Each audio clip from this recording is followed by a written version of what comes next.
My name is Agar. I am here to share with you my experience in this world from when I was 6 years old and when I was beaten to death by my father. So one afternoon I was in our home. My mother was off at work, and I was sitting with my hand on my cheek, and I had a blue piece of paper on the floor, on the carpet, which I remember was soft, and it sometimes made my legs itch, but it was nice and soft to lie on. And the kitchen was right there in front of me, and our front door was to my right, and our TV room was at the back. And I was on the carpet, and I had my hand on my cheek and my blue paper, and I was lying on my stomach, and I was drawing, and I was busy drawing a sun, because it was sunny outside, and it was nice and warm. And then to my left was the sliding door outside to our back garden, and I was just drawing. My father was a very angry man always, but not. He was angry always, but he wouldn't show it. For instance, like he'd sometimes punch walls and things like that when he'd get angry, or he'd bang on the table, and then my mother and I would just go like that, but he'd never hurt us. And then that afternoon, when I was just by myself and enjoying me drawing the sun on a blue piece of paper, because that was the only paper I could find in the house, my father came in through the front door, and he had his suitcase and he had his jacket over his left arm, and he walked in, and his hair was all scrumpled up and his tie was loose, because he had gone for a very long time without work, and he was looking for work. And it was from the time that he was looking for work that he became so angry in himself. He wasn't always like that. He just changed. And he came in, and I could feel something was wrong, because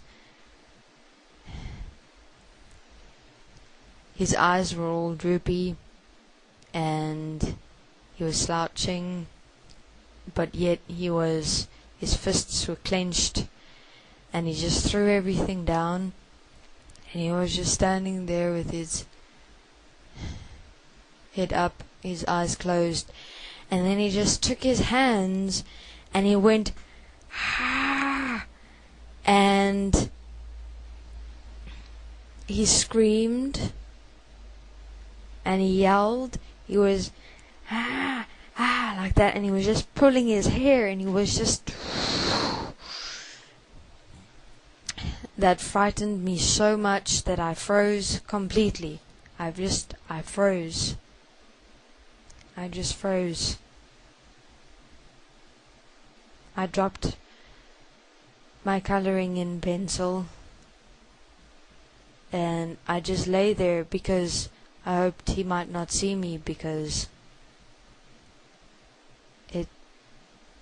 I didn't know what to expect. And then he just looked at me, and he just went, and he walked to the kitchen, and there was an empty beer bottle there by the kitchen, and he grabbed the beer bottle, and he walked to me, and he just started hitting me all over. He just hit and he hit and he hit and he hit me right where all my bones were. So that was so painful when he started hitting me. Over and over and over again. He hit and he hit and he hit. And it was so painful and the shock was so great inside my body that I couldn't even scream. I couldn't even cry. The crying came, but the screaming was first. But then the pain got so bad and the pain got so much inside my body, inside me. And the shock was so great that I couldn't scream anymore. There was no time to scream. It was just constant, continuous shock, pain, shooting throughout my body.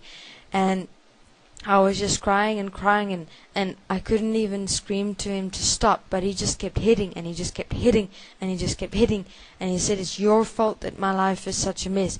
It's your fault that my life is what it is. It's your fault that I don't have a job. You fucked up my life. You are the problem. You are the problem."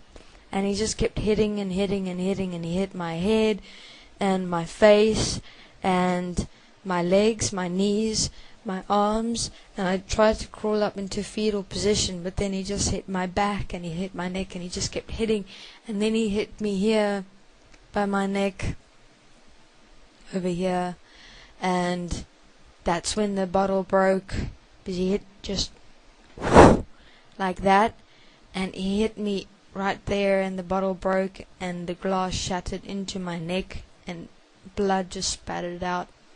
And I just started feeling choking on my own blood inside my throat, and my body was so painful, and I just wished in that moment I still wanted to be alive, but I knew that in this body right now I couldn't possibly still live in this body anymore, because it was just too painful. I had to go, and the blood was coming through here, and I could feel it even coming through my eyes.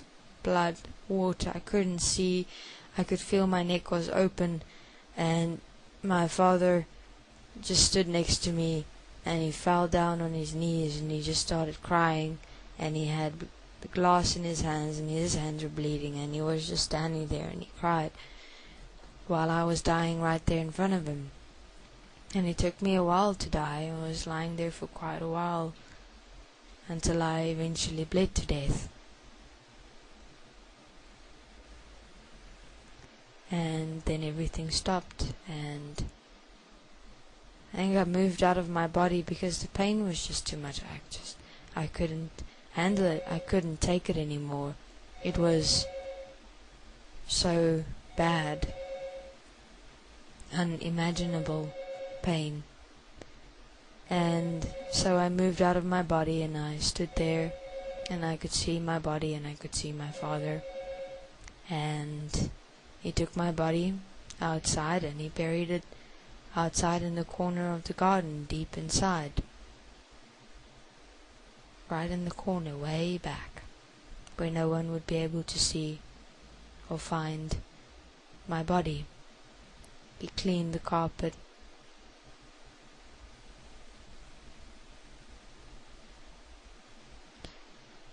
and then phoned my mother. I will continue in my next interview.